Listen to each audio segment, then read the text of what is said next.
ગીરની આસપાસના ગામડામાં સિંહો અને મનુષ્યની નિકટતાના આવા હજારો દ્રશ્યો મેં આપને મારી આ ચેનલમાં બતાવ્યા છે, પરંતુ છેલ્લા 2 દિવસમાં જે બબ્બે ઘટના બની છે એ બહુ દુઃખદ છે, બહુ આઘાતજનક છે. બગસરાના હામાપુરમાં 5 વર્ષની બાળકી અને ગીર ગઢડાના પીછવીમાં 2 વર્ષની બાળકી, આ બંને સિંહોનો શિકાર બન્યા છે.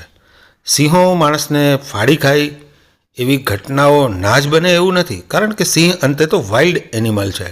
પરંતુ ગીરના જંગલની આસપાસ સિંહો અને મનુષ્ય એટલા નજીક જોવા મળે છે, અને એ બંને વચ્ચે દોસ્તી છે એવું હું નથી કહેતો, પરંતુ મોટાભાગે સિંહો માણસના લોહીના ભૂખ્યા હોય એવું જવલ્લે જ જોવા મળ્યું છે. દીપડા માટે એવું બને, પરંતુ ડાલામથ્થા સાવજો નાહકના ક્યારેય મનુષ્યો ઉપર હુમલા કરતા નથી. પરંતુ શા માટે 6 મહિનામાં 20 ઘટનાઓ બની ગઈ? આ દ્રશ્ય તમે જુઓ કે ગીરની આસપાસના માર્ગો ઉપર ડાલામથ્થો સાવજ જઈ રહ્યો છે અને સામે એ માણસને જુએ છે તો એ રસ્તો આપી દે છે. પરંતુ આ દ્રશ્ય બહુ દુઃખદ છે. આ હામાપુરની 5 વર્ષની બાળકીનો મૃતદેહ છે, જ્યારે એમના સ્વજનો ખૂબ જ ચિંતાતુર અને આઘાતમય દેખાય છે. આ બીજો જ બનાવ બીજા જ દિવસે બનેલો છે, જેમાં ગીર ગઢડાના પીછવીમાં માત્ર 2 વર્ષની બાળકીને માતાની નજર સામે સિંહે ફાડી ખાધી. આવા બનાવો બહુ એલાર્મિંગ છે. બગસરાના હામાપુરની સીમમાં ભરબપોરના લગભગ 3 વાગ્યાનો સુમારે એક સિંહણ ખેતરમાં આવે છે. ખેતરમાં ખેત મજૂરી કરી રહેલા વિનોદભાઈ ડામોરનો પુત્ર કનક માતાની નજીક પાણીની કુંડી પાસે રમતો હતો. સિંહણ માતાની નજર સામે જ બાળક ઉપર હુમલો કરે છે, અને માતા હજુ તો કાંઈ જ કરે એ પહેલાં જ સિંહણ જડબામાં આ બાળકને લઈ અને તુવેરના પાકમાં જતી રહે છે. લાડકવાયો 5 વર્ષનો પુત્ર કનક સિંહણના જડબામાં આવી જતા માતા રાડારાડ કરી મૂકે છે અને સિંહણની પાછળ દોડ પણ મૂકે છે. પરંતુ સિંહણે એટલી વારમાં તો બાળકને ફાડી ખાધો હતો. એક નાનકડા બાળ દેહની સિંહણ પાસે શું વિસાત હોય? સિંહણ આવા લોહી લુહાણ બાળકના મૃતદેહને મૂકીને ભાગી છૂટે છે. સિંહણના હુમલાથી ખેત મજૂરી કરતા લોકોમાં ભયનો માહોલ છવાઈ જાય છે. વન વિભાગની ટીમ ઘટના સ્થળે પહોંચે છે અને બાળકને હોસ્પિટલે ખસેડે છે.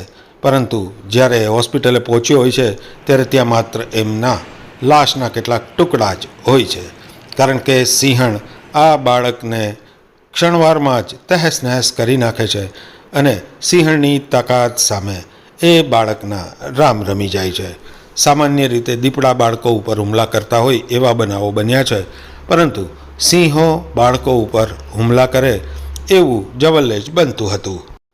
હજુ તો આ બનાવની ચર્ચા ચાલુ હતી ત્યાં જ ગીર ગઢડાના પીછવી ગામે માત્ર 2 વર્ષની બાળકી પણ એક સિંહનો શિકાર બને છે અને ભય છવાઈ જાય છે. ગામ હામાપુર કમલેશભાઈ પોપટભાઈ ડોબરિયા સિંહે 5 વર્ષના બાળકને લઈ ગયા છે. અમે હોકળામાંથી છોડાવ્યો બાળકને અને સિવિલ હોસ્પિટલે લઈને આવ્યા છે. અને વન જનાવરને આવું ન થાય અધિકારીનો અમે કેવી છે. 900 જેટલા સિંહોમાંથી અડધાથી વધુ સિંહો નેશનલ પાર્ક અને સેન્ચ્યુરીની બહાર રેવન્યુ વિસ્તારમાં અવરજવર કરે છે. આ વિડીયો પણ તાજેતરમાં જૂનાગઢના ભવનાથનો છે. હવે જૂનાગઢ જેવા મહાનગરમાં સિંહો માનવ વસાહતની આટલા નજીક આવતા હોય તો ગીરની જંગલ આસપાસના બોર્ડરના ગામોની તો વાત જ શું કરવી. લગભગ 1500થી વધુ ગામોમાં દરરોજ અથવા તો સપ્તાહમાં 3 થી 4 વખત સિંહોનું આગમન થાય છે, અને મોટા ભાગે સિંહો અહીંયા રઝળતા માલઢોરનો શિકાર કરે છે. આમ રઝળતા માલઢોરનો શિકાર કરવાની નોબત એટલા માટે આવે છે કે ગીરનું જંગલ કાં તો એમને ટૂંકું પડી રહ્યું છે, અથવા તો ત્યાં એમના માટે શિકારની ઉપલબ્ધતા નથી. મનુષ્યોની નજીક સિંહો આવે એટલે એમાં ખતરો સર્જાયા વગર રહે નહીં. વર્ષ 2020માં 674 સિંહો હતા. એ વસ્તી વધીને 2050માં 900ની આસપાસ થઈ ગઈ છે. વસ્તી વધારાની સાથે સિંહના વસવાટના વિસ્તારો પણ વિસ્તર્યા છે. એ દરમિયાન સિંહોએ ગામડા કે ખેતરમાં ઘૂસીને છેલ્લા 5 વર્ષમાં 20થી વધુ લોકોને ફાડી ખાધાની ઘટના બની છે. અને એમાં પણ આ વર્ષે તો માત્ર 6 મહિનામાં 4 મનુષ્યોને ફાડી ખાધા છે, જેમાં 2 ઘટના તો માત્ર છેલ્લા 48 કલાકમાં જ બની છે, જેમાં 2 વર્ષની બાળકી અને 5 વર્ષના બાળકને પણ સિંહે ફાડી ખાધા છે. વન વિભાગ આ તમામ જે બનાવો બને છે એનું આકલન કરી અને આ સંઘર્ષ વારંવાર ન સર્જાય અને સિંહો મનુષ્યો ઉપર હુમલા ના કરે એ માટે વ્યવસ્થા તંત્ર ગોઠવવા માટે તો જરૂર મથે છે. પરંતુ આ પ્રશ્ન એવો જટિલ છે કે હવે ગીરનું જંગલ અને ગીરના ગામડા એમના વચ્ચે કોઈ દિવાલ તો સ્થાપી શકાય એમ નથી અને હા, સિંહોને પણ જંગલમાં જ પૂરી શકાય એમ નથી. બીજી તરફ ગામડાની ફરતે દિવાલો બાંધવી એ પણ મુશ્કેલ છે. એટલે આ એક પેચીદો પ્રશ્ન છે જેનો સુચારુ ઢબે ઉકેલ લાવવો બેહદ જરૂરી છે. કારણ કે વખતો વખત આપણે સિંહોની સંખ્યા વધે એ માટે પ્રયત્ન કરીએ તો એમાં સફળતા મળે અને સિંહોની સંખ્યા વધવાની પણ છે. હવે સિંહોની સંખ્યા વધે એ મુજબ જંગલ તો મોટું થવાનું નથી. તો આ એક મહત્ત્વનો પ્રશ્ન છે અને આપણે જ્યારે આ પ્રશ્નનો ઉકેલ લાવતા નથી ત્યારે પ્રકૃતિ પોતાની રીતે એનો ઉકેલ લાવતી હોય છે. જેમ કે સિંહોએ ગીરના જંગલની જે સેન્ચ્યુરી છે, જે નેશનલ પાર્ક છે, એનાથી દૂર દૂર પણ પોતાના નવા મુકામ બનાવી લીધા છે. સિંહો નવા સિંહોનું આગમન થાય, એ મોટા થાય એમ પોતપોતાની ટેરેટરી બનાવે અને આજે આપણે જોઈએ છીએ કે છેક ભાવનગરના જેસરના દરિયાકાંઠાથી લઈ અને ગિરનારની જે ગિરિમાળાઓ છે એમાં અને અમરેલી જિલ્લાના રાજુલા જાફરાબાદથી લઈ અને હમણાં જ આપણે જેમ જોયું કે ઉનાની બંધ પડેલી સુગર ફેક્ટરી હોય કે જાફરાબાદ આસપાસના ઔદ્યોગિક એકમો હોય, આ બધે જ સિંહોએ પોતાની નવી વસાહત સ્થાપી લીધી છે. આપણે વારંવાર સાંભળીએ છીએ કે ગીરગઢડામાં, ધારીમાં, રાજુલા જાફરાબાદમાં, આ બધા જ ગામોમાં અને એમના તાલુકા મથકોની આસપાસ છાશવારે સિંહો જોવા મળે છે.